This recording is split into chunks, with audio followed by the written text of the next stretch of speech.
ፊልምና እንትጅምር ዶኒ በርገር ዝተባሃለ ቆልዓ እንዳርአየና እዩ። ዶኒ ሕጂ ኣብቲ ቤት ትምህርቶም ዘላ መምህር ንሜሪ ኣዝዩ ይፈትዋ። ፍቕሩ እንዳገለጸላ ድማ ምስ መምህሩ ንምዃን እንተፈተነ እኳ ብዙሕ ግዜ ግን መምህሩ ሕቱኡ ከይተቐበለቶ ትቐሪ። መዓልትታት እንዳኸዱ ዶኒ እውን ምፍታው ደው ስለ ዘየበለ ሕጂ ሕቱኡ ተቐቢላቶ እያ። ኩሉ ግዜ ድማ ኣብቲ ቤት ትምህርቶም ቢሮ ውሽጢ ምስኣ ጽቡቕ እዋን ይሕልፍ። ካብኡ ሓሊፉ ድማ ኣብ ቸርች እንዳሃለው ሜሪ ዘየድሊ ምልክት ተርእዮ። እቲ ፓስተር ድማ ምስ ንእሽቶ ቆልዓ ዝኾነ ርክብ ኣይህልዋን ብምባል እቲ ምልክት ተርእዮ ንዑ መሲልዎ ደስ ይብሎ። እንተኾነ ግን ኩሉ ሰብ ዘይፈልጦ ነገር እንተሃለወ ኣብ መንጎ እዛ መምህርን ተማሃራይን ጥቡቕ ፍቕራዊ ርክብ ምጅማሮም እዩ። በዚ ርክቦም ምኽንያት ድማ ዶኒ ሕጂ ኣብቲ ቤት ትምህርቲ ካብቶም ጽቡቓት ነጥቢ ዘምጽኡ ሓደ ኮይኑ እዩ። ናብ ቤት ትምህርቲ እንትመጽእ ኣብ ክላስ ኣይመሃርን። ግዜኡ ዘሕልፎ ምስ ሜሪ ኣብ ቢሮኣ እንትኸውን ውጽኢቱ ግን ኩሉ ግዜ ካብ ደቂ ክላሱ ዝበለጸ እዩ። ካብዚ ብተወሳኺ ዶንን ሜሪን ብዙሕ ግዜ ኣብ ናታ ገዛ እዮም ዘሕልፍዎ። ሓደ መዓልቲ ድማ ምድላው ተዳልዩ ንሳቶም ድማ ብድሕሪ እቲ ምድላው ዘየድሊ ነገር እንዳገበሩ ይተሓዙ። እዚ ዝረኣዩ ተምሃሮ ድማ ንዶኒ ኣብ ክንዲ ምቅዋም ንዶኒ ከም ጀግና ይቆጽርዎ። እንተኾነ ግን ሜሪ ንዓቕሚ ኣዳም ዘይበጽሐ ቆልዓ ምስኡ ክትብዕልክ ስለ ዝተተሓዘት ን30 ዓመት ናይ ማእሰርቲ ቅፅዓት ንኽትቕፃዕ ይፍረደላ። በዚ ኩነታት ድማ ዶኒ ነቲ ዝተነሰ ቆልዓ ከም ዘዕብዮ ብምንጋሩን ኩሉ ብዝገበሮ ነገርን ሕጂ ህቡብ ይኸውን። ንዶኒ ዝገበርዎ ነገር ነውሪ ከይኾነስ ከም ጀግና ናብ ዝተፈላለዩ ምድላው ሰባት ይዕድምዎ። ካብኡ ድማ ፊልምና ንዝተወሰኑ እዋናት ናብ ቅድሚት ትወስደና። ሕጂ ዶኒ ዓብይ ሰብ ዝኾነ እንትኸውን ምስ ጠበቑ እንዳተቋየቆ ይርከብ። ጠበቑ ድማ ግብሪ ብዘይምኽፋሉ ን30 ዓመት ክእሰር ከም ዝኽእል ይነግሮ። እንተኾነ ግን ኣብዚ ሰሙን $43,000 ዝኸፍል ተኾይኑ ከም ዘይእሰር ይነግሮ። ነዚ ዝሰምዐ ዶኒ ድማ ኣብ ኢዱ 28 ጥራሕ ስለ ዘለዎ ከመይ ገይሩ ዕዱእ ከም ዝኸፍል ይጨንቆ። ኣብ ሰዓት ድማ ጠበቑ ናይ ሓደ ኣትሌት ፎቶ የርእዮ እሞ እዚ ሰብ ይስዕር ኢልካ ጠላዕ ተፃዊትካ ብርግጽ ድማ ክትዕወት ኢኻ ኢሉ ይነግሮ። ዶኒ ድማ ጠበቑኡ ዘርእዮ ዘሎ ሰብ ረጉድ ስለ ዝኾነ ከም ዘይዕወት ዋላ እኳ ተፈለጠ ስቕ ኢሉ ግን ናብዛ ጠላዕ ይኣቱ። ተሳኺዕሉ ድማ ነዚ ጠላዕ ዝዕወቶ ኮይኑ ሙሉእ ዕዱኡ ክኸፍል ይኽእል እዩ። ካብኡ ድማ ጠበቑኡ ናብ ወዱ ኸይዱ ገንዘብ ተረኺቡ ዝሓሸ ምዃኑ ይነግሮ። እንተኾነ ግን ዶኒ ካብዛ መምህር ዝወለዶ ቆልዓ 18 ምስ መልኦ ርእይዋ ይፈልጥን። ንወዱ ድማ እንተዕብዮ ጽቡቕ ክንክን ስለ ዘይገበረሉ ንዕኡ ንምርኣይ እውን ዝደሊ ከም ዘይመስሎ ይዛረብ። እዚ ከምዚ ኢሉ እንዳሃለወ ወዶም ድማ ቤተሰቡ ዘውፅሉ ሽም ብምቕያር ቶድ ፑተርሰን ተባሂሉ እዩ። ናይ ቶድ ኣፍቃሪት ድማ ጄሚ ማርቲን ትበሃል። ቶድ ድማ ህቡብ ነጋዳይ ስለ ዝኾነ ኣብ ቀረባ ከም ዝምርዖ ኣብ ጋዜጣታት ይወፅእ። ኣፍቃሪቱ ጄሚ ድማ ኣብ ጋዜጣ ብምውፅኡ ኣዝያ ሕጉስ ትኸውን። እንተኾነ ግን ቶድ ናይ መርዑ ነገር ኣብ ጋዜጣ ብምውፅኡ ሕጉስ ኣይኮነን። እዚ ከምዚ ኢሉ እንዳሃለወ ዶኒ ኣብ ሓደ እንዳባር እንዳሃለወ ናይ ወዱ መርዓ ኣብ ጋዜጣ ይርኢ። ብዝገርም መልክዑ ድማ ወዱ ናይ ቀደም ሽሙ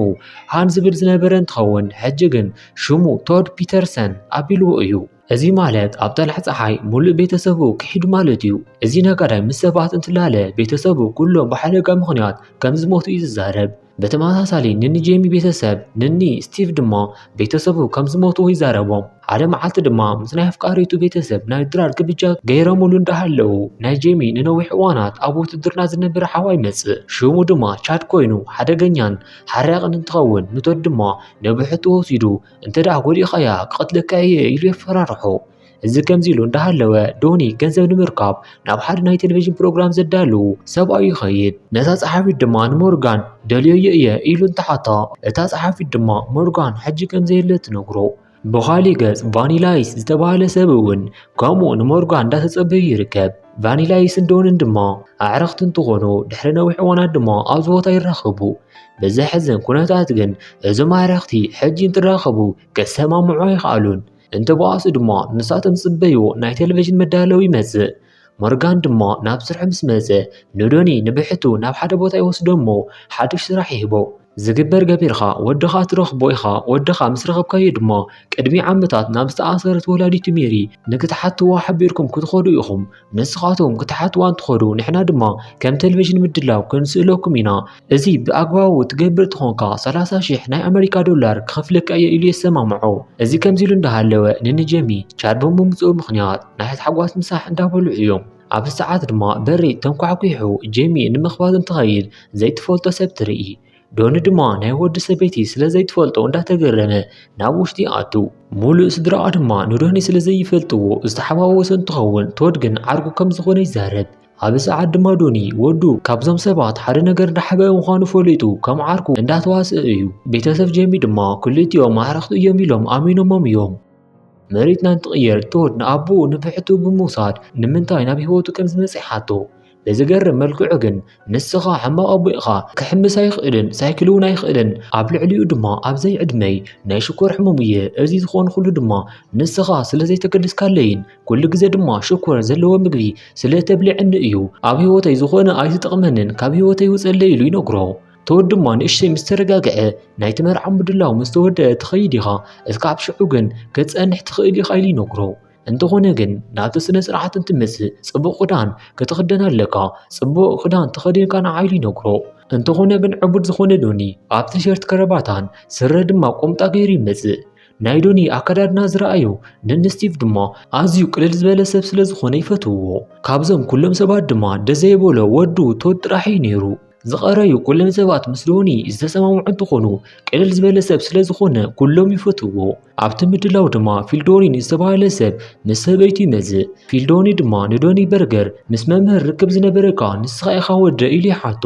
እንተኾነ ግን ዶኒ መንነቱ ክሓብእ ስለ ዘለዎ ንሱ ከም ዘይኾነ ንሱ ፖሊስ ከም ዝኾነ ይዛረብ ብምቕጻል ድማ ፊል ናብ መድረኽ ብምውፃእ ናይ ቶድ ሓጓስ ናቶም ሓጓስ ከም ዝኾነ ይዛረብ ካብኡ ድማ ኣብቲ ምድላው ዘለዉ ሰባት ብዘይ ዝኾነ ጭንቀት ንክዘናግዑ እዩ ተነጊርዎም ነዚ ዝሰምዐ ዶኒ ድማ ንኩሉ ሰብ ብምሓዝ ቤዝቦል ንኽፃወቱ ይገብሮም ቅድሚ ሕጂ ኣብ መርዓ ሰባት ቤዝቦል እንትፃወቱ ተራእዩ ኣይፈልጥን እንተኾነ ግን ካልኦት ሰባት ብናይ ዶኒ ሓሳብ ዝተሰማምዑ እንትኾኑ ካብ ህፃን እስካብ ኣረጊት ነቲ ፀዋታ ከስዕሩ ይኽእሉ ኣብቲ ፀዋታ ድማ ክስዕር ዘይከኣለ ቶድ ጥራሕ እዩ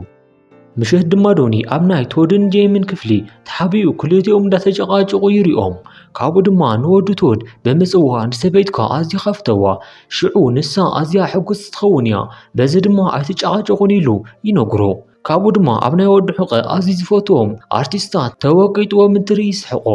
ኣብ ፈለማቶድ ኣቦኡ ይቁልዶ ዘሎ ተመሰሎ እኳ ኣቦኡ ግን ዝስሕቕ ዘሎ ንሱ እውን ተመሳሳሊ ውቃጦ ስለ ዘለዎ እዩ ዶኒ ድማ ንወዱ ኣዝዩ ከም ዝፈትዎ ምስ ነገሮ ከምዚ ክስሕቁ ክፃወቱ ጀመሩ ቻድ ድማ ናይ ክልቲኦም ፀወታ ደስ ስለ ዝበሎ ምስ ቶድ ንምፅዋት ናብ ማእኸል ይኣቱ እንተኾነ ግን ወታደር ቻድ ዝኾነ ቃል ዘይፈልጥ እንትኸውን ንቶድ ድማ ሓኒቁ ክቆትሎ እንትብል ዶኒ ብጥርምዝ ርእሱ ይሃርሞ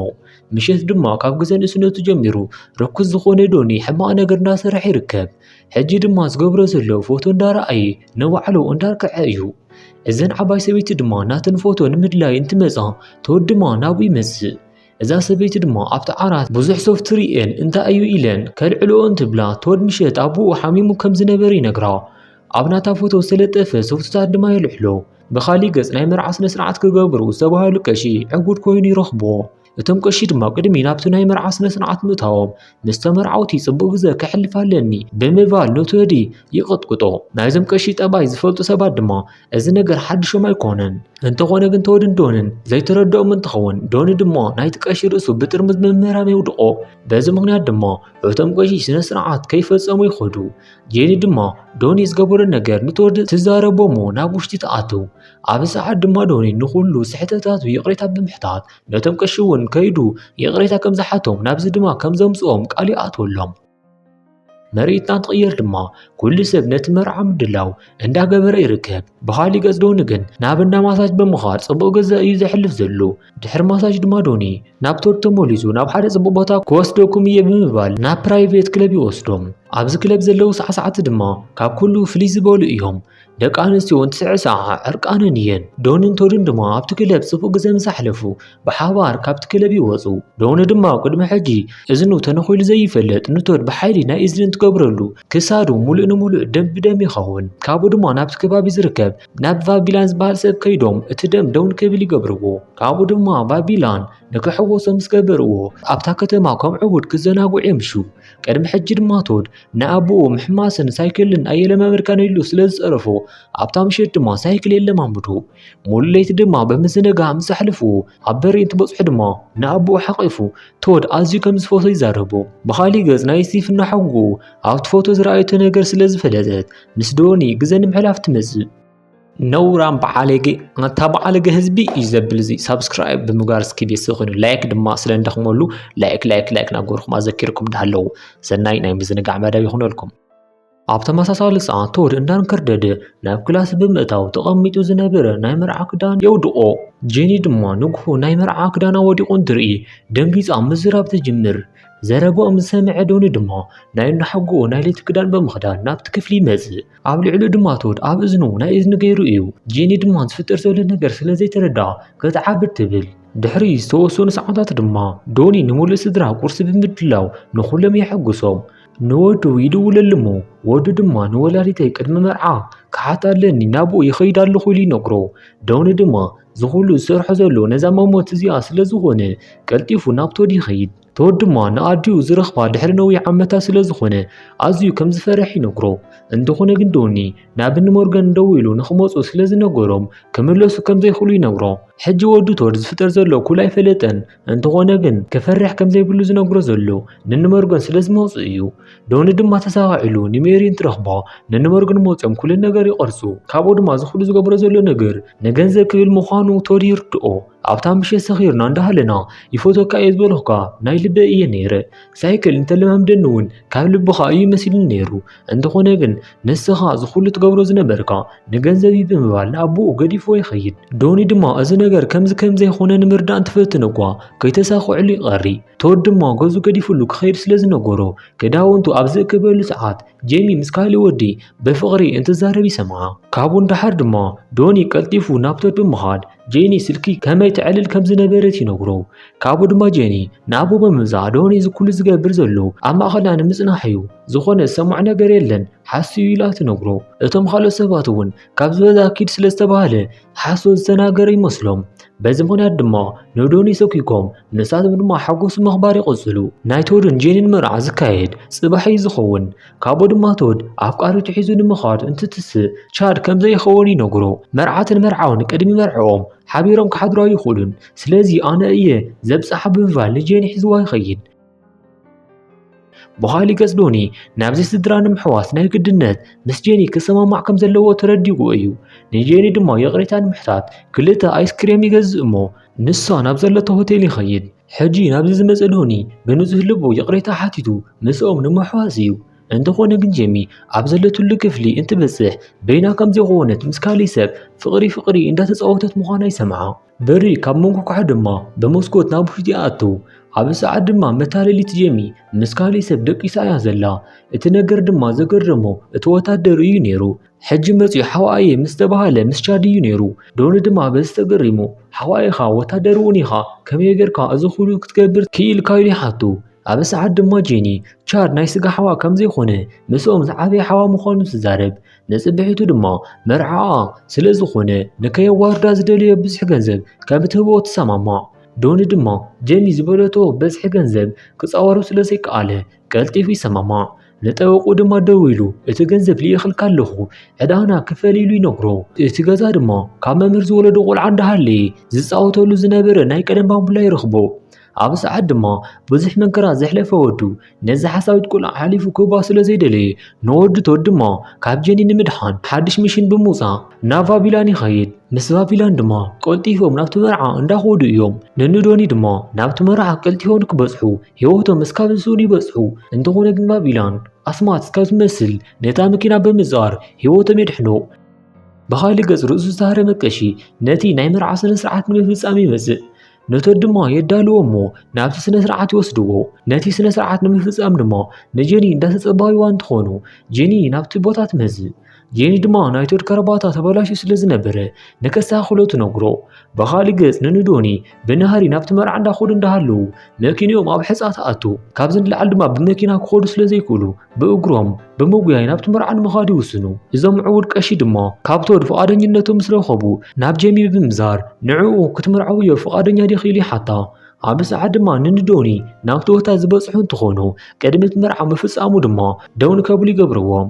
ዶንን ቀሽን ድማ ሕጂ ተባኢሶም ስለ ዝነበሩ ንዕኡ ክሰምዕዎ ፍቓደኛ ኣይኮኑን ኣብ ሰዓት ድማ ዶኒ እንዳጠርዐ ንሳ መታለሊት ከም ዝኾነት ይዛረብ ቅድሚ ሕጂ ምስ ቻድ ክትብዕልግ ረኺበያ እየ ገንዘብ ስለ ዝሃበትኒ እየ ንኹሉ ነገር ስቕ ዝበልኩ መታለሊት እያ ባዕላ እቲ ሓቂ ትንገርካ ኢሉ ድማ የዋርዳ ኣብ ሰዓት ድማ ጄሚ ኩሉ ነገር ክትሓብኦ ስለ ዘይደለየት ኩሉ ነገር ከይሓበአት ትነግሮ ተወዲ ድማ ፈጺሙ እዚ ነገር ካብኣ ስለ ዘይተጸበዮ ኣዝዩ ይሓርቕ ቀልጢፉ ድማ ነዞም ቀሺ እቲ መርዓ ንገድፍዎ ይነግሮም ነዚ ዝሰምዐት ጄኒ ድማ ሓሪቓ ንዶኒ ክትቐትል ካራ ሒዛ ትጎይ እንተኾነ ግን ቅድሚ ንሳ መውቕዓ ዶኒ ብጥርሙዝ ሰባት መውቃዕ ጎበዝ ስለ ዝኾነ ብጥርሙዝ ርእሳ ሃሪም የውድቓ በተመሳሳሊ ቻድ እውን ንዶኒ ንመቋዕን ትጎይ ቶድ ርእሱ ሃሪም የውድቆ